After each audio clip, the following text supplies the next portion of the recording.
ઠાકોરજીને આનંદ થઈ જાય. પણ જેને કાંઈ શોખ ન હોય, પોતે રડતો ઠાકોરજીને રડાવે. કારણ કે પ્રભુ જ્યારે રાજભોગ જુએ ત્યારે ખીચડી કઢી, એને કઈ શોખ જ ના. પ્રભુને એમ થાય કે આવા. એટલે જ ગુસાઈજી વાર્તામાં આવે ને, પેલા બે ભાઈ આવ્યા સેવા પધરાવવા, અને એક ભાઈએ કહ્યું મને તો કોઈ શોખ નથી મારે સેવા કરવી, અને બીજા એમ કહ્યું કે મને તો બધો જ શોખ છે, સંગીતનો, ચિત્રનો, પાક કલાનો, સજાવટનો, વસ્ત્રનો. ગુસાઈજી કે તને પધરાઈશ પણ આને નહીં પધરાવું, કારણ કે આ તો પોતે દુખી છે, ઠાકોરજીને દુખી કરશે, અને આ તો પોતે આનંદિત છે, ઠાકોरजी ने आनंद करावશે. वैष्णव को प्रसन्न रहना चाहिए. सात्विक होइए पर नीरस नहीं थवा. ये दोनों में फर्क होता है, सात्विक होना और नीरस होना. वैष्णव सात्विक हो पर नीरस नहीं होना चाहिए, शौकीन होना चाहिए. आनंद, प्रसन्नता, सुंदरता उसको अच्छी लगनी चाहिए. सुंदरता का उपासक होना चाहिए वैष्णव, तो ही श्री जी को प्रेम कर पाए. और चारों ओर अपने महबूब को ढूंढ रहे, मेरा महबूब मुझे मिले. गुसाई जी को जाते हुए देखा, अश्व पर सवार होकर, पाग बांधकर, जामा पहनकर गुसाई जी पधार रहे थे. और एक बार तो गुसाई जी को देखकर ये लगा, अरे इसका मुख तो मेरे महबूब जैसा है. और जहां मैं देख रहा हूं, क्योंकि मंदिर ढूंढ लिया गिरिराज जी में श्रीनाथ जी का, पर जहां अंदर घुसने गए लोगों ने धक्का मारकर निकाल दिया, अरे तुम यवन हो, तुम्हें कहां भाव, तुम कहां श्रीनाथ जी को जानने वाले, निकलो मंदिर के बाहर. धक्का मार के बाहर निकाल दिया और मंदिर के पास बैठे ध्वजा को देखते रहते. और गुसाई जी पधारे अश्व पर, तुरंत चाले वायु वेगे उतावड़ो, जब नौका चाली सिंधु तरवा. और श्रीनाथ जी जब आते हैं गुसाई जी, तो दूर से श्रीनाथ जी की जो ध्वजा फरकती है वहां दृष्टि रखते हुए गुसाई जी पधारते. और ध्वजा की ओर टगर टगर देखते हुए गुसाई जी. और रसखान जी को हुआ जहां मेरी नजर है वहां इनकी भी वही नजर है. और इतना बोले कि ये मेरे महबूब का यार लगता है, जैसी मुझे प्रीति है ऐसे इनको लगती है. और श्रीनाथ जी बाबा प्रकट हो गए रसखान जी के आगे, और रसखान जी ने जहां देखा श्रीनाथ जी को पकड़ने दौड़े. तब श्री जी ने कहा, दर्शन देता हूं सीधा, पर स्पर्श तो तब दूंगा जब ब्रह्म समन लेके वल्लभ के हो जाओगे. वहां तक केवल दर्शन होंगे, स्पर्श तो उसको होता है जो गुसाई जी और महाप्रभु जी के द्वारा समर्पित हो. गुसाई जी के चरणों में पड़े. गुसाई जी ने कहा, चलो रसखान मेरे साथ आओ. और रसखान जी को लेकर मंदिर में आए हैं, श्रीनाथ जी के सन्मुख ठाड़े किए हैं, हाथ में तुलसी दल दिया है, गद्य मंत्र का स्मरण कराया. गद्य मंत्र बुलवाकर जहां तुलसी जी समर्पित किए श्रीनाथ जी बाबा को, और रसखान जी जाने लगे. और श्रीनाथ जी बाबा कूद कर आए रसखान के पास और हाथ पकड़कर कहा, अरे अब कहां जा रहे हो, चल मेरे साथ. और हाथ पकड़ के रसखान जी को खेलने श्रीनाथ जी बाबा ले गए. और रसखान जी तो कितने अद्भुत, मानुष्य हो तो वही रसखान, बसो ब्रज गोकुल गाँव के पार. तो पशु हो तो कहा बस मेरो, चरो नीत नंद वाहन हो तो वही गिरी को जो हरो कर छत्र पुरंदर कारक. जो खग हो तो बसेरो करो वीर, कालिंदी कुल कदम की डार. रसखान जी के झपड़िया सवैया बड़े प्रसिद्ध है. सवैया रसखान जी के गाए जाते हैं. अनेक अनेक पायो पलोटत पाए, क्योंकि वेदन ढूंढो पुराणन गानन. रसखान जी तो कहा कहा मैंने परमात्मा को ढूंढा, વેદમાં, પુરાણમાં, મોટા મોટા દેવતાઓના ધામમાં, પણ મળ્યા ક્યાં? પાયો રાધિકા પલોટક પાયો. મળ્યો કુંજની અંદર જ્યાં હું ગયો, જોયું તો જેને જગતનો નાથ માનતો હતો એ રાધાજીના ચરણ દબાવતો જોયો. અને કરે કાગ के भाग कहा कही है, हरि हाथ सुने गयो माखन रोटी. रसखान जी ने देखा जो ब्रह्मा शिव आदि को नहीं मिलता प्रभु का अधरामृत, और ठाकुर जी के हाथ में यशोदा मैया ने रोटी के ऊपर माखन का लौंदा धर के दिया और आंगन में घुटनों से घूम रहे हैं ठाकुर जी, रिंगण लीला करते करते। एक हाथ में माखन का लौंदा और रोटी है और दूसरे हाथ से चले जा रहे हैं घुटन से। इतने में एक कौवा उड़ता उड़ता आया, ठाकुर जी के हाथ से रोटी छुड़ा कर ले गया। तब रसकान जी को हुआ कि काग के भाग कहा कहिए, हरि हाथ सो ले गयो माखन। शेष गणेश महेश दिनेश सुरेश जाहि निरंतर ध्यावे, जाहि अनादि अनंत अखंड अखेद अभेद सुभेद बतावे। शारद से शुभ व्यास रटे, कछिहारे प्रभु उन्हें पार न पावे।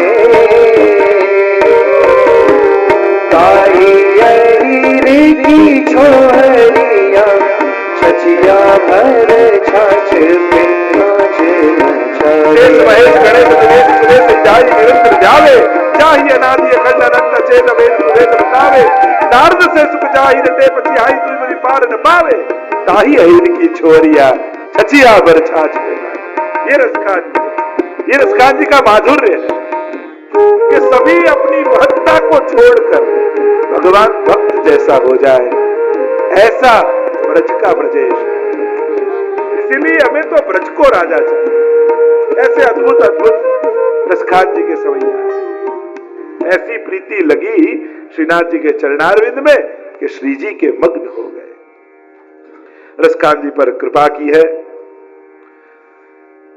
इस प्रकार अनेक अनेक चरित्र श्रीनाथ जी के गाए गए।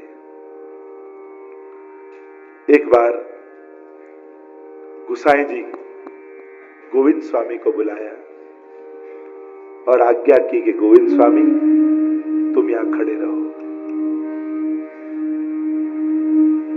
निश्चय किया मन में कि अब भगवत लीला में प्रवेश करना है। संदेशो मोकलाव्यो गोकुलમાં અને પોતાના સમગ્ર પરિવારને કહ્યું કે હમણાં ને હમણાં બધા જ શ્રીજીની સન્મુખ આવી જાઓ। और सभी लाल जी, बहू जी, बेटी जी सभी आए। श्रीनाथ जी के सन्मुख सबको खड़ा किया। श्री जी प्रसन्नता में विराज रहे हैं। गुसाई जी के समग्र परिवार का दर्शन करके प्रसन्न हो रहे हैं।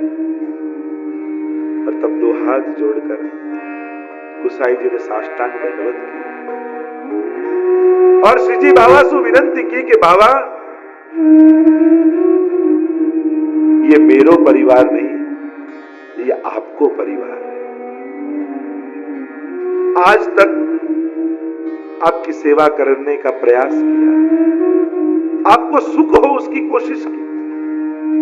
कई त्रुटियां हमसे हुई होंगी, क्षमा तो क्या मांगे, क्षमा की योग्य हम कहां।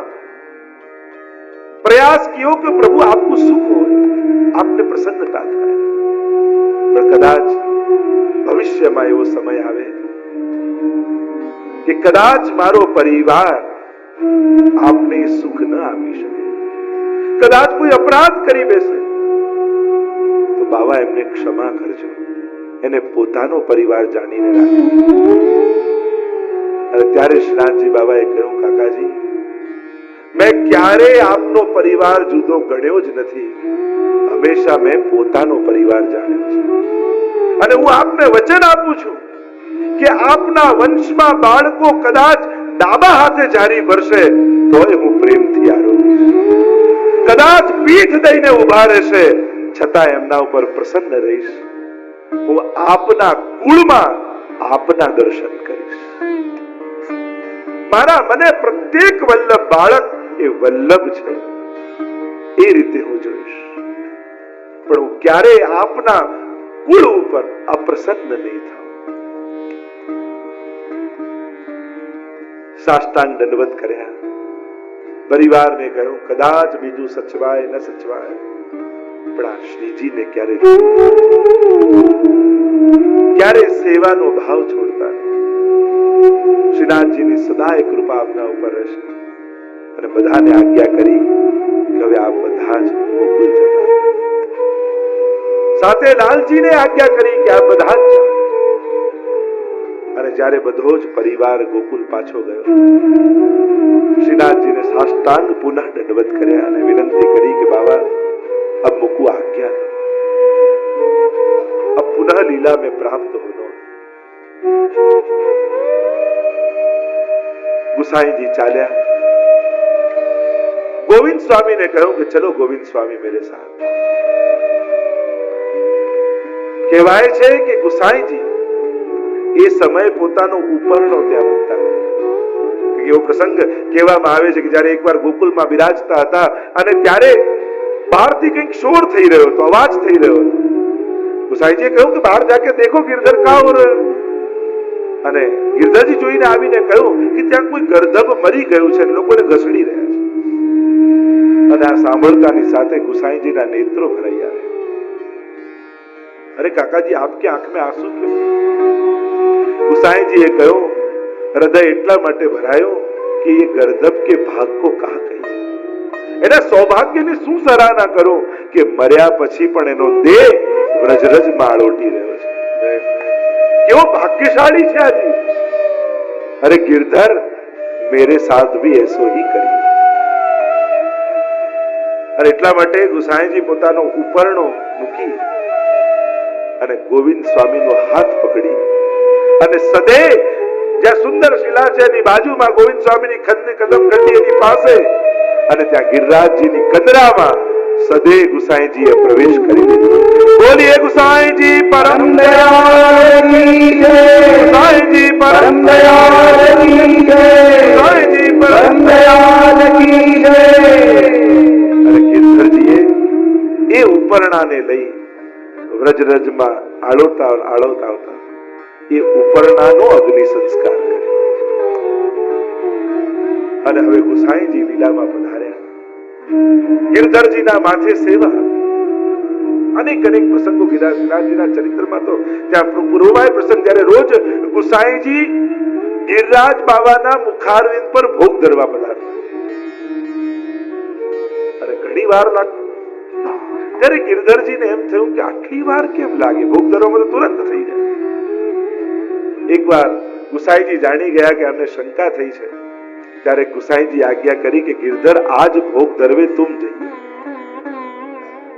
અને ડબરો આપ્યો ભોગ ધરવાનો. અને ગિરધરજી થયું હમણાં ભોગ ધરીને આવી જઈશ. અને ડબરો લઈને ગિરધરજી ચાલ્યા અને જ્યાં ગિરિરાજજીના મુખારવિંદની સમીપ આવ્યા જુએ તો અનેક વ્રજ ભક્તોની કતાર ત્યાં છે. અને બધા જ વ્રજ ભક્તો જુદી જુદી સામગ્રી લઈને ગોપીજનો ઠાડા છે. અને છેલ્લે ઉભા ગિરધરજી. હવે બધા મનુહાર કરીને લીવાવે તો કેટલાય કલાકો પછી ગિરધરજીનો વારો આવ્યો. અને ત્યારે સમજાયું કે ગુસાઈજી આરોગાવા પધારે તો સીધા ભોગ ધરી નથી આવતા. ગિરિરાજજીની સેવા તો સમસ્ત વ્રજ ભક્તો કરે છે અને બધાની સામગ્રી અંગીકાર કરે છે ગિરિરાજ બાબા. અનેકવિધ લીલાઓ છે, અનેકવિધ પ્રસંગો શ્રીનાથજી સાથે. તો શ્રી ગુસાઈજી પ્રભુ ચરણના તો અનેકવિધ પ્રસંગો છે. બંનેનો જે પ્રેમ છે શ્રીજીને ગુસાઈજીનો એકબીજા વગર રહેવું સંભવ નથી.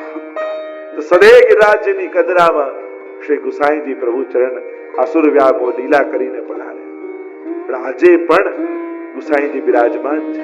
આજે પણ ગિરિરાજજી જાઓ, કારણ કે સકલ સંપત્તિ પુષ્ટિ ભક્તિની એ ગિરિરાજજીમાં છે. મહાપ્રભુજીનું નામ ગોવર્ધન સ્થિતિ ઉત્સાહ છે. ગિરિરાજજીની તરેટીમાં રહેવું મહાપ્રભુજીને અતિ પ્રિય છે. ગુસાઈજી પ્રગટ બિરાજે છે. અષ્ટ સખાઓ અષ્ટ દ્વારની બહાર ઉભા છે અને સકલ વ્રજ ભક્તો દ્વાદશ નિકુંજો એ બધું ગિરિરાજજીની ભીતર બિરાજે છે. એટલે આપણું ગોલોક ધામ પ્રગટ રૂપે આ ભૂતલમાં ગિરિરાજજી છે. આ ગિરિરાજજીની અંદર સકલ સંપત્તિ વિદ્યમાન છે. અને આમ ગુસાઈજી પધાર્યા અને હવે શ્રીનાથજીની સેવા શ્રી ગિરધરજીના જેવો ક્રમ ગુસાઈજી બનાવી ગયા છે એ બધો જ ક્રમ શ્રી ગિરધરજી પાળે છે. લાડ લડાવે છે શ્રીનાથજી બાબાને. ખૂબ પ્રેમથી. અને ત્યાં તો આપણે ત્યાં તો એવો પ્રસંગ આવે છે કે શ્રીજી બાવા તો ત્યારે પ્રગટ બોલતા, વાત કરતા.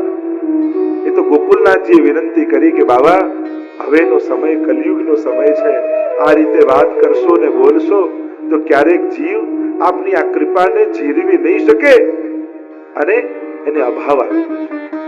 એટલે પ્રભુ હું આપને વિનંતી કરું છું કે હવે આપ પ્રગટ વાત ન કરતા, બોલતા.